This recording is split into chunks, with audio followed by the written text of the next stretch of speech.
ಮಗ ನನ್ನ ಬಗ್ಗೆ ಒಂದು ಆರೋಪ ಮಾಡಿಬಿಟ್ಟು ಹೋಗ್ತಾನಂದರೆ ಈ ಆಸ್ತಿಯ ಯಾರಿಗೂ ಕೊಡಬಾರ್ದು. ಇದರಲ್ಲಿ ಅರ್ಧ ಆಸ್ತಿ ನಂದು ಒಂದು ಸುಮಾರು 4,000-5,000 ಕೋಟಿ ರೂಪಾಯಿ ಆಸ್ತಿ ಇರ್ಬೋದು. ಅದರಲ್ಲಿ ನಾನು ಯಾವುದೇ ಸಾಲ ಇಟ್ಟು ಹೋಗಿಲ್ಲ. ಇನ್ಕಮ್ ಟ್ಯಾಕ್ಸ್ ಸಾಲ ಇದೆ, ನನಗೆ ಇನ್ಕಮ್ ಟ್ಯಾಕ್ಸ್ ದುಡ್ಡು ಕಟ್ಟಬೇಕಾಗಿದೆ.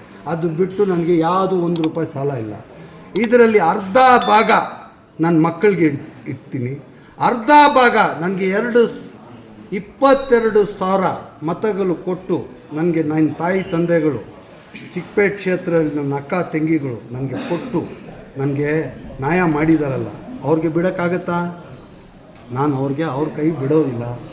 ಅವ್ರಿಗೆ ಈ ಆಸ್ತಿಯಲ್ಲಿ ಅರ್ಧ ಆಸ್ತಿ ನನ್ನ ಚಿಕ್ಕಪೇಟೆ ಕ್ಷೇತ್ರದಲ್ಲಿ ನಮ್ಮ ಅಣ್ಣ ತಮ್ಮಂದರು ಅಕ್ಕ ತಂಗಿಗಳು ಅವ್ರಿಗೆ ಅರ್ಧ ಆಸ್ತಿ ನಾನು ಇವಾಗ ಕೆಲವು ಶೀಘ್ರದಲ್ಲೇ ನಾನು ತೀರ್ಮಾನ ಮಾಡಿ ಅರ್ಧ ಆಸ್ತಿ ಚಿಕ್ಕಪೇಟೆ ಕ್ಷೇತ್ರದಲ್ಲಿರೋ ಜನಕ್ಕೆ ನಾನು ಕೊಡ್ತೀನಿ. ಅವರು ನನ್ನ ಮಕ್ಕಳಿಗೆ ಅವ್ರ ಮಗ ಥರ ನನಗೆ ಸಾಕಿದ್ದಾರೆ. ಅವ್ರ ಮನೆಯಲ್ಲೆಲ್ಲ ನಾನು ತಿಂದಿದ್ದೀನಿ.